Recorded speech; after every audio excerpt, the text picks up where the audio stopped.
Ladies and gentlemen, stop me if you heard this before, but let's talk about the actual game on screen for a few seconds. Why? Because between parts, I actually had to look up a guide to figure out where everything was on this goddamn map, and I want to vent about it. Because, like, okay, there's like 2 or 3 shops around around Crystal Tokyo that you can enter and buy stuff from and talk to NPCs in. Everyone is hiding out inside the buildings because outside is crawling with monsters. And, that's the smart thing to do. Not everyone is this group of quadruplets. Okay, so you can buy stuff from these item shops. You can't buy the toilets, though. At least I didn't see. I didn't see any in any of the shops that I saw, so I hope you bought a lot of those earlier in the game, because they're not here. But, like, yeah, okay, so there's, like, 3 or 4 item shops around town, and random battles everywhere you go in town, and your goal is to find the 5 crystal points all around the city, and, fight the bosses there. I couldn't find the ones up top because they were just off-camera enough that they looked like walls. But I also couldn't find the shops or the save points. And there's a save point inside every shop. So you only need to find one to find the save points. All of the shops are underneath the same door. They have the label Kana, and they don't have the close ed sign. So yeah. There's the convenient checklist NPC in one of the shops, but there's only one thing to do during this chapter, and that's have you visited the crystal points? Yes or no? And if you say yes, he says then you should enter the Crystal Palace, and stops. There's only one checklist point. So I'm like, okay, sure. I can't believe they're still doing the checklist NPC this late into the game, though. I thought that was, like, a weird programming concession for the first, like, solo chapter, but no. Okay, so I did some grinding, I think. Then I looked around for the other shops. Glad to know in the far future, everything looks like it's still from the 90s. Everyone says, like, that in a utopian future where no one would have jobs, everyone would just be lazy, but I don't know. Everyone looks really buff in this future. Like, everyone's ripped.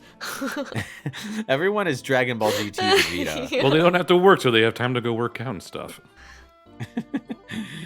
They are unfortunately missing GT Vegeta's mustache.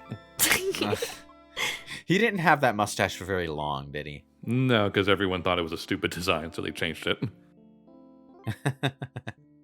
Mustache. Well, it was a stupid design. But, it's stupid in that timeless sense. It's like, yeah, that actually officially happened. Like Superman Red and Blue. Don't know what they were thinking, but... I want fan art of Mustache Vegeta with his Batman shirt.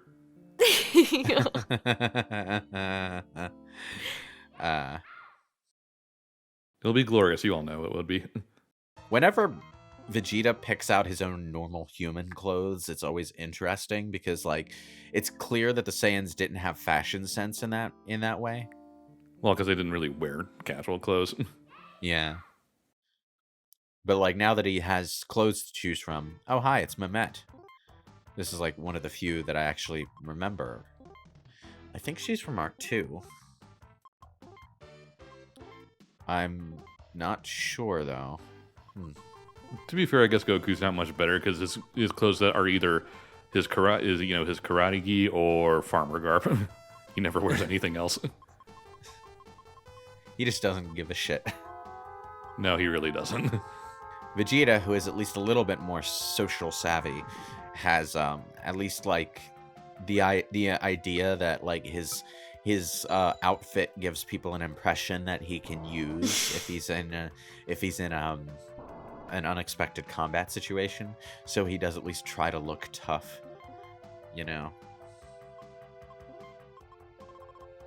And he does have a bit of an attitude. Basically, Vegeta has personality and Goku doesn't.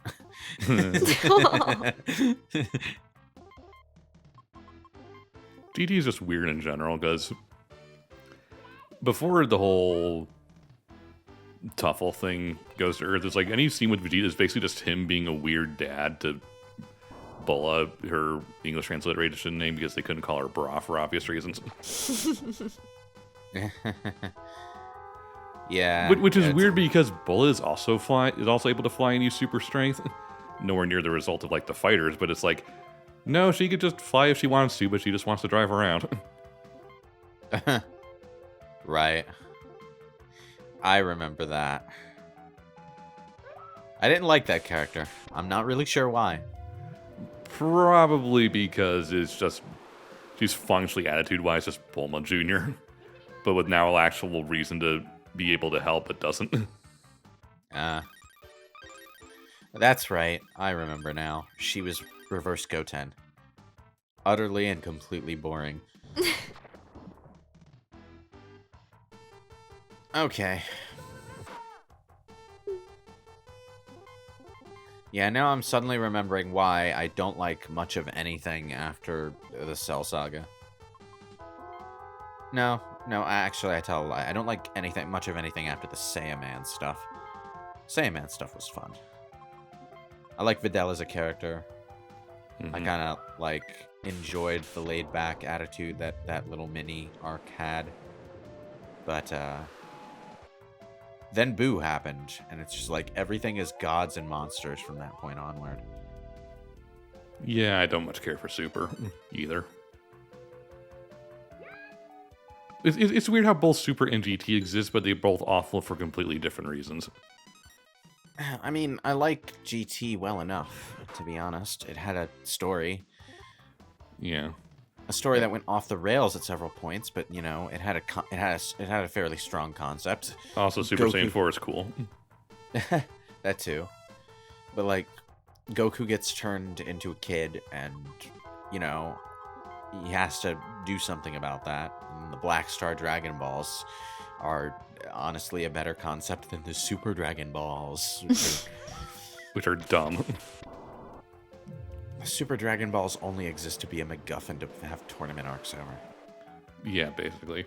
Also, Tournament of Power is the biggest wasted piece of potential in all of Dragon Ball. Yeah. I like the characters that Super introduces. Well, some of them. They have a lot of fun with the multiverse concept, basically. Like, there's a lot that you can do with that you wouldn't be able to do just following the normal story, and they go ham with it. But like, the characters are fun, but they don't really have their own stories. We really need a Universe 6 spinoff instead. Yeah, like, give us some Dragon Ball Z Elseworlds. Like,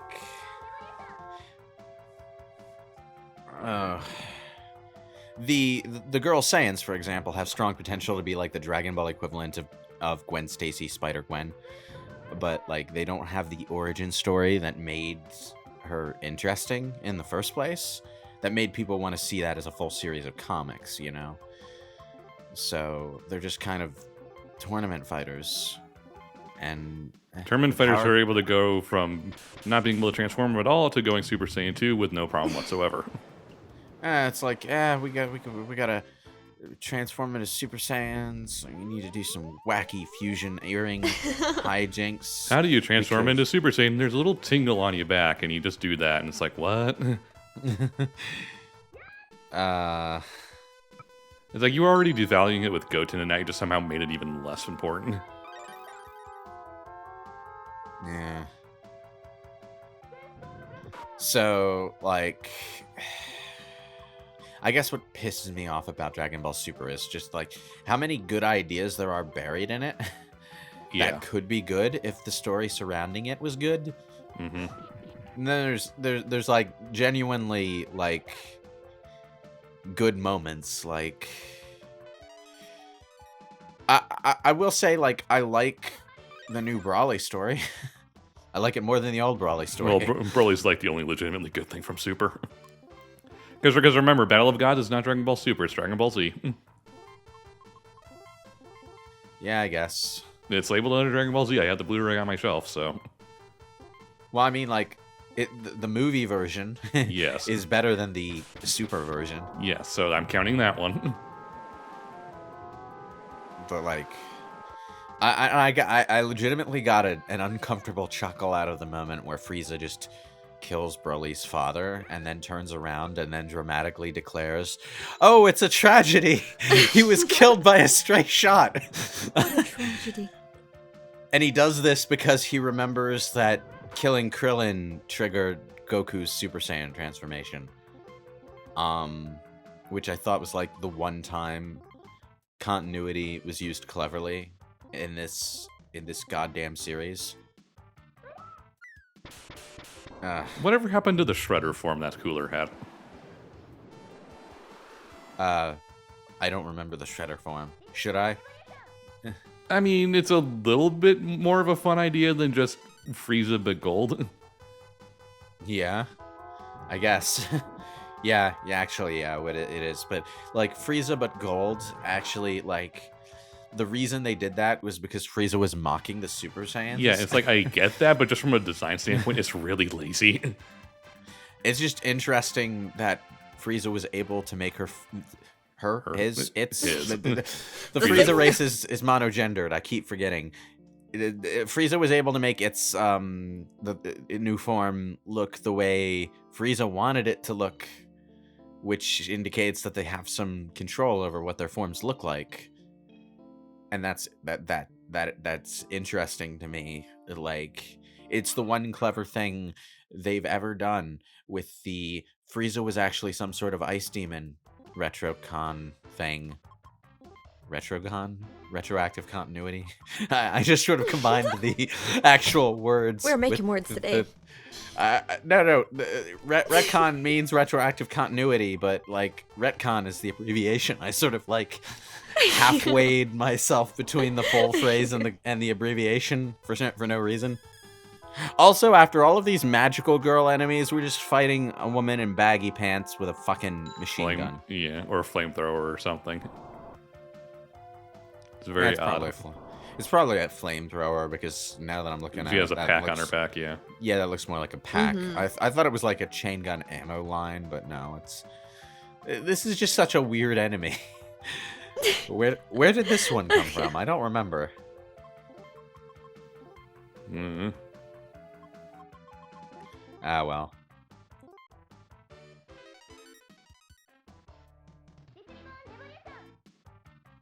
I need to rewatch Crystal and actually renew my Netflix subscription again so that I can watch Eternal, because that should be out in its entirety by now, I think. I think? Yeah, I think it is on there. Eternal is going to be weird because, like, they always had like 12 or so episodes to stretch out a manga arc with, and I guess because Crystal wasn't doing so well, they decided to do Arc 4 as a movie. And I mean, if that's where it stops, then I'm going to be unhappy, but I suppose it's not a bad way to end the series. I think as Crystal went along, they kind of realized, like, oh, the manga itself was never exactly the most popular part of the franchise, and it's kind of like Sailor Moon and Dragon Ball are very similar in a lot of ways, where they may not have been the first, but they codified a lot of tropes, and a lot of magical girl stuff has gone past the need to do what Sailor Moon did. So going back to it feels kind of antiquated in a lot of ways. Well, yeah, but it's not like they were doing poorly with Crystal. No, it's not. It's not poorly. It's more just kind of so-so. So it's like, do we really want to keep? Well, it starts kind of so-so. Like, season 1 of Crystal was, like, blatantly lazy, to the point where they had to redo a lot of the animation in a second second printing. You can tell, like, which printing you're reading, by the way.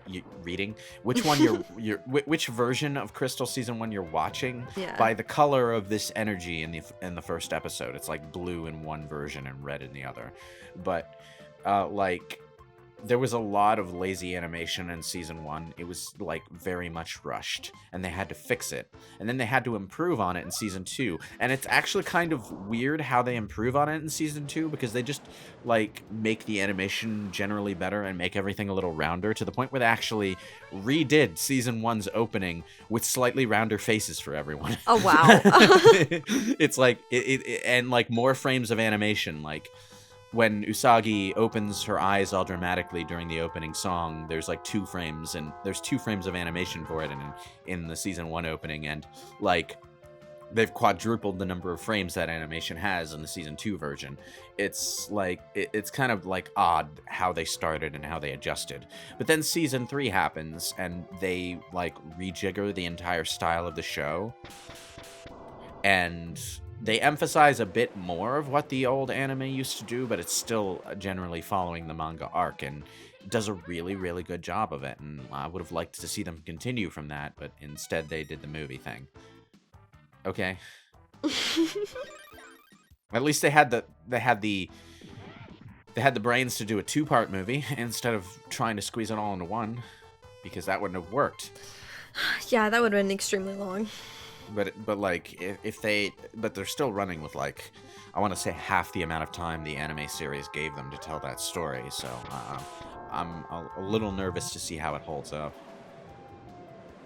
especially after season 3 was just such a strong showing. You know, like they really did the Deathbuster, but they really did the Deathbuster series really well, and so many great scenes that you just wouldn't have gotten from the old 90s anime.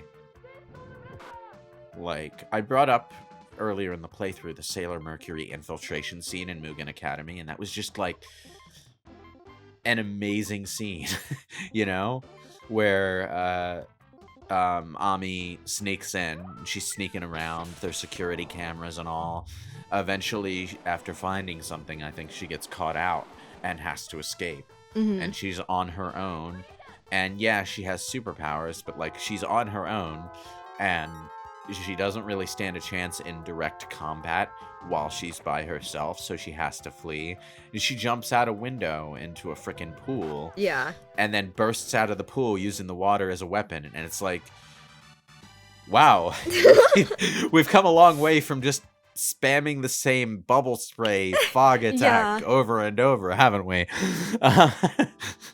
And Crystal is full of scenes like that, and it's just like, yeah, like there's the element of it being the brotherhood to the 90s anime's Full Metal Alchemist, but at the same time it's also a second chance to tell the story of the Sailor Scouts without all the constraints. Yeah. And like, okay, you're gonna need fan art of a bunch of stouts with Sailor Fukus on.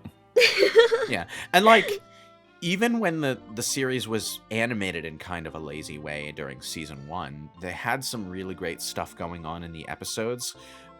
And this starts from like the first minutes of the first episode, where during Usagi's introduction, she doesn't just scream about being late. She trips on the stairs, lands on her butt, and then falls from step to step the entire way down.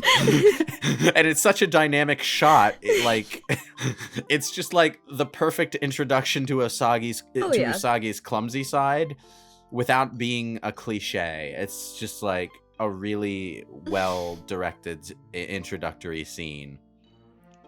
And like, that's the kind of spirit that goes through the entire Crystal series, even when it's like not being animated very well. Every episode is just fun to watch, and I'm kind of ashamed to say that before I gave it a chance, I believed there wasn't enough character development. All the filler episodes are gone. Take on things, when that wasn't really the problem with it in the first place. The problem with it in the first place was that it was a good show that just got off on the wrong foot on the production side.